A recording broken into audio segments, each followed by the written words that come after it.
জীবনে বাঁশ আর গাছ দুটোই নিজের অজান্তে কিভাবে যে পেয়ে যাই সেটা আমি নিজেও জানি না। এই রাস্তা দিয়ে যাচ্ছিলাম, দেখলাম একটা নার্সারি, সেই নার্সারিটা পুলিশ তুলে দিচ্ছে, মানে সব গাছ টাছ নিয়ে চলে গেছে, বাদ বাকি সব পড়ে আছে। এখন যে গাছগুলো পড়ে আছে সেগুলো সব ভাঙা চোরা, মানে এখানে পড়ে থেকেই গাছগুলো মরে যাবে।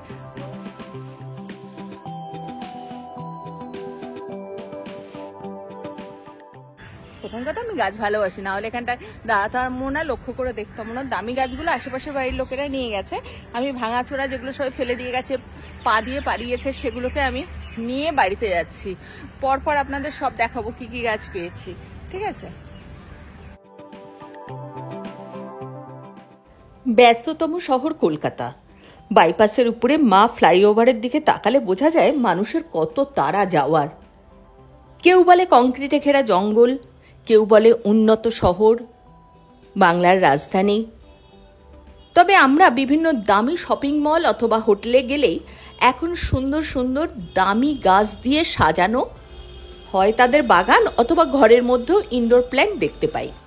ঘর সাজানোর জন্য এইসব নামি দামি গাছগুলো কোনো না কোনো নার্সারি থেকে আসছে, সেটা শহরতলিরও হতে পারে, আবার শহরের মধ্যেও। যেমন খোদ সল্টলেকে এরকম একটা জমিতে নার্সারি ছিল। Welcome back. জানি আমাকে সবাই পাগল বলবে এখন যদি যেই ভিডিওটা আমি দেখাবো। আমি ভেবেছিলাম বর্ষাকাল এসেছে কিছু গাছ কিনবো এখান থেকে, কিন্তু এই গাছগুলো এবং নার্সারির অবস্থা থেকে বেশ কষ্ট হলো। আমার মতো নাকি অনেকেই আছে এসে এখান থেকে ভালো গাছ কিছু কুড়িয়ে নিয়ে গেছে। হ্যাঁ হ্যাঁ, এইটা হচ্ছে সেই আমার পছন্দের ঝাউটা, যেটা টপটাকে ভেঙে নিয়ে চলে গেছে। হ্যাঁ ব্যাস, এই তো পেয়ে গেছি। ঝাউ ঝাউ করছিলাম। অনাদার কয়েন গাছ, কত দাম এখানে পড়ে আছে। এখন যদি আমি নিয়ে যাই এটা কি দোষ হবে? কত আর হবে, 20-25 টাকা। এই বকফুল কি খায় না? বকফুল যখন তো ওটা তো বড় করে খাবে। সত্যি কথা বলতে কি, আমি জানতাম বকফুল শুধু সাদা রঙেরই হয় যার বড়া ভেজে খায়, কিন্তু এই পরিত্যক্ত নার্সারিটায় যেই গাছটা এরা তুলে নিয়ে যেতে পারেনি আছে, সেই গাছে বকফুল কিন্তু ফুটছে লাল রঙের।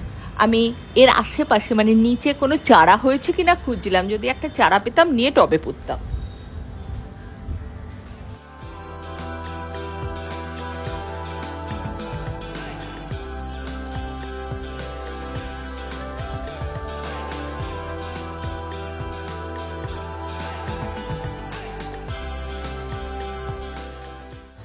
যারা গাছ ভালোবাসেন তারা কিন্তু গাছের মাটি কিভাবে তৈরি করতে হয় এবং মাটি সংগ্রহ করাটাও তাদের কাছে বেশ মানে একটা ভালো কাজ।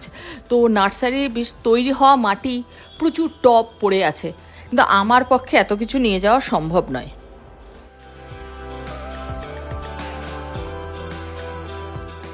বেশ অনেকটা জায়গা জুড়েই ছিল এই নার্সারিটা, এখন প্রমোটারের ফ্ল্যাট উঠে যাবে। বাঁশ গাছের কিন্তু অনেক গুণ। সেইটা নয়, দেখছেন শিকড় হচ্ছে কিন্তু। হ্যাঁ, বাঁশ গাছ লাগালে বাড়িতে কি যেন বলে, লাকি বাম্বু। এই বাবা, কি নয় তাহলে লাকি বাম্বু নয়, এটা লাকি বাম্বু তো সবসময় লাকি হয় না বাসায় যে সৌন্দর্যের জন্য। তো এটা তো সৌন্দর্যের জন্য। আরে এই বাস দিচ্ছে দেখি না, বড় লাকি বাম্বু তো ছোটই তো।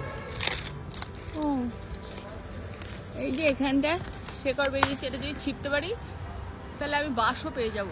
সেদে ঝাড়ের বাঁশ ঘাড়ে নেওয়া যাকে বলে। একটা উবের ডেকে সমস্ত গাছ তুলে নিয়ে বাড়ির পথে হাঁটা দিলাম। কাল সকাল হলে গাছগুলো সাজিয়ে আপনাদের দেখাবো। তবে আমার বাড়িতে তো বাগান নেই।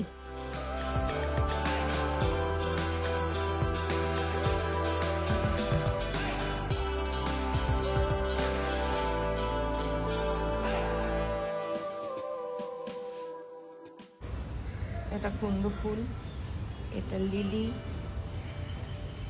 শীতকালে ফুল এলে বোঝাবো, বাজে অবস্থা ছিল ওর।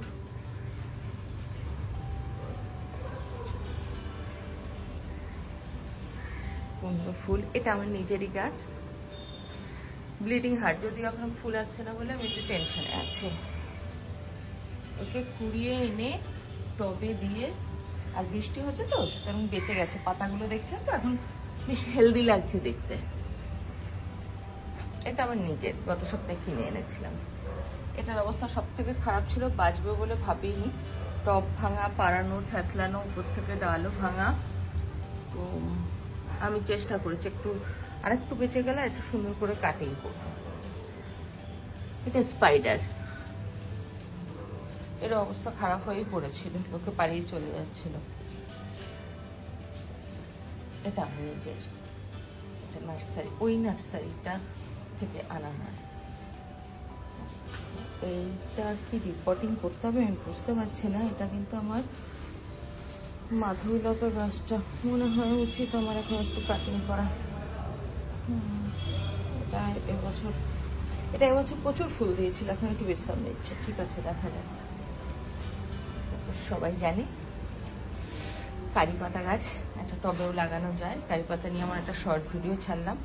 আমি যেটা এখন করছি যে আমার মানে ইন্ডিয়ান ভেষজ বা মেডিসিনাল প্ল্যান্ট, হার্বস এদের নিয়ে শর্ট ভিডিও করছি। এত কিছু ভালো জিনিস ছড়িয়ে আছে আমাদের ন্যাচারাল ওয়েতে, হোমমেড পদ্ধতি। আচ্ছা, এটা ইনডোর প্ল্যান্ট, এটা অবশ্যই ওখানে পড়েছিল এবং নিমেষের মধ্যেই পায়ে থেতলে মরে যেত। ওকে আমি নিয়ে চলে এসেছি, বেশ পুরনো গাছ। শুনেছি মানি প্ল্যান্ট গাছ নাকি চুরি করে নিয়ে আসলে অনেক বেশি টাকা হয়। তবে এই গাছটা অন্য কেউ কাটিং করে ফেলে দিয়েছিল, আমি নিয়ে এসেছি আর রেখেছি। আমাদের উপরে যারা থাকে তাদের এসির জলটা পড়ে এই জায়গাটা শ্যাওলা পড়ে যায়, তো একটা বালতি রেখেছি, জলটায় ভরে যায় বালতি, আর তার মধ্যে এই গাছটা রেখেছি। তাতেও উপচে জল পড়ে, শ্যাওলা পড়ে, তবে গাছটা বেশ ফনফনিয়ে ওঠে, সারা বছরই হেলদি থাকে। সব থেকে বেগ পেতে হয়েছে আমার এই ঝাউ গাছটা আনতে। কোনো টপ ছিল না, মানে এই জিনিসটাকে আলাদা করে ভেঙে ফেলে রেখে কেউ বড় টপটা নিয়ে চলে গেছিল। এটা ভাঙা টপ খুঁজে, তারপরে সিমেন্টের বস্তা খুঁজে লোকের বাড়ি থেকে ওকে ভরে তারপর নিয়ে এসেছি।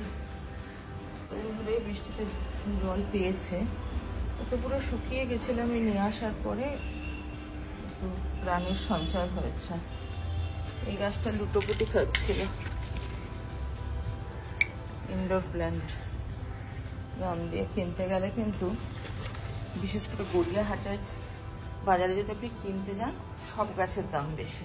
এক মুঠ মাটি একটা প্লাস্টিকের মধ্যে ঢুকিয়ে পড়বে 10 টাকা।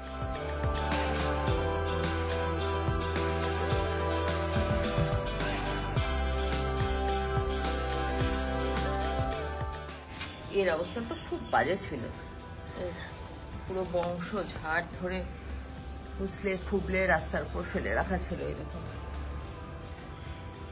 দেখা যাক এখন এদের কতটা বাঁচানো যায়।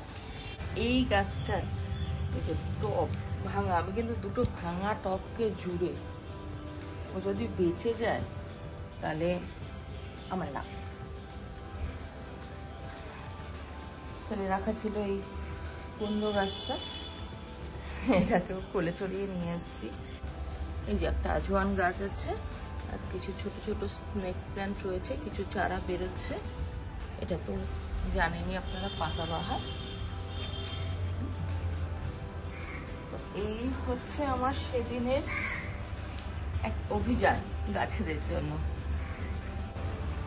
এখন গাছগুলোতে মোটামুটি জল দেওয়ার দরকার নেই, তার কারণ হচ্ছে বেশ কদিন ধরে বৃষ্টিতে জল পেয়েছে।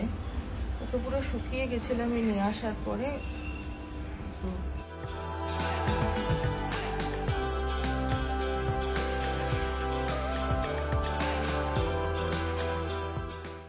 বুঝতে পারছেন, ইচ্ছে থাকলেও শহুরে জীবনে গাছ লাগানোর উপায় নেই।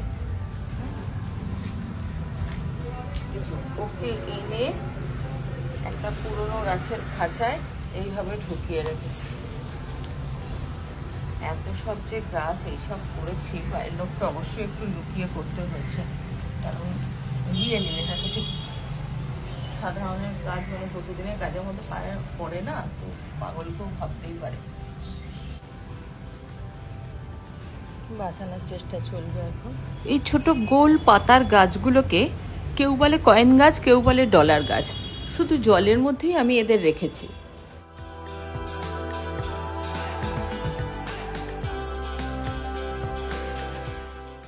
আমার ব্যালকনিতে রাখা এই গাছটার নাম হচ্ছে ইনসুলিন গাছ। আগের সপ্তাহে যে পারমাদানের জঙ্গলে গেছিলাম সেখান থেকেই নিয়ে এসেছিলাম। এই গাছের পাতায় দারুণ সুন্দর গন্ধ, একদম পিওর জোয়ানের মতো গন্ধ। হ্যাঁ, তো ওকেও তো পায়ে ক্ষেত্রে ফেলে রেখে গেছিল, যার ফলে আমি এসে যখন টবে লাগিয়েছি একটু শেপিংটা গন্ডগোল হয়েছে। তো ঠিক হয়ে যাবে, বেঁচে যদি যায় আমি আবার কাটিংটা ঠিকঠাক করবো, ঠিক হয়ে যাবে। আমার ব্যালকনির বাগানে ভিডিও দেখতে দেখতে যারা এখনো সাবস্ক্রাইব করেনি অবশ্যই সাবস্ক্রাইব করে দেবেন। নিজেরা গাছ লাগান, গাছ লাগালে মন ভালো থাকে আর চারিদিকটাও সুন্দর লাগে।